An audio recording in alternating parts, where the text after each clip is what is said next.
Hello, Brian here again, and today's going to be a quick video looking at how do you create student engagement with sources, with documents, with objects that you're using in your history class. So let's jump right in. The example that I have for that is using Benjamin Britten's War Requiem. Offertorium is the particular movement that we look at.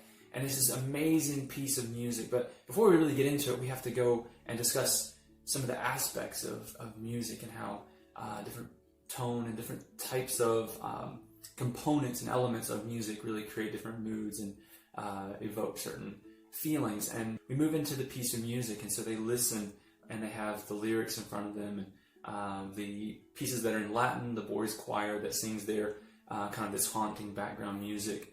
And so they have the translations, they have the lyrics, and so we go through and we play and we listen. And it's just this remarkable piece of music that has this incredible twist at the end. Go look up the lyrics. If you're familiar with the story of Abraham and Isaac and sacrifice in the Old Testament, and the twist that Benjamin Britten puts into it, it's really quite powerful. So, one that I just used the other day, actually, in one of my opening class lessons for ancient world history, and that is the Tale of the Eloquent Peasant, which was set in Egypt pre-2000 BC. And there's a story here. There's a story element. And so I tell the kids, hey, we're going to have story time. And I'm talking to 9th and 10th graders, and they get really engaged with that right away. Oh, story, okay. And they know what to expect because it's a media and a narrative format that they're used to.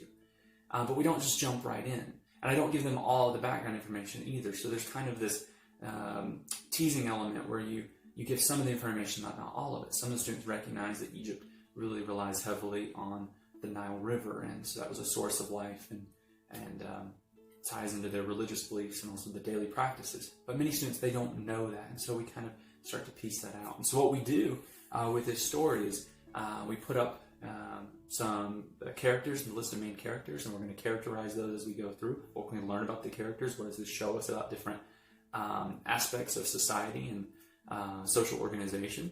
And then we look at different ideas, key ideas, themes, you could call them, that you can pull out of the text that sort of enlightens us as to the society that's being represented. And then we look at what is the bigger moral of this story. And once we've done all of that, now the students are ready to really dig in on their own. And so I partner them up, and I use a strategy called Say Something. And I've basically taken the story and kind of parsed it into its for this activity, 6 different elements, and then students A will work with the parts of the story that are labeled A, and students B will work with the parts of the story that are labeled B. And now that we've really fleshed out the document and given it life and told the story, now they go back in and they have to say something. Right in the middle of the year, the district told us that the next year they were going to switch, and instead of 7th graders taking world history, 7th graders would take U.S. history. So the students that were about to be moving into 8th grade from my class would not have gotten anything regarding U.S. history. So we decided that we were going to abbreviate the world history curriculum, and that we were going to switch over and do kind of a crash course one semester on U.S. history.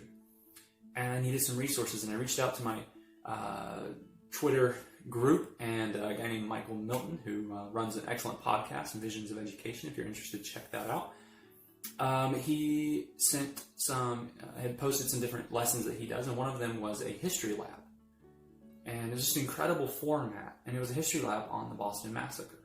And so what the students were trying to do was create a hypothesis based on the famous picture of the Boston Massacre, showing the British redcoats really, just massacring these poor innocent colonists.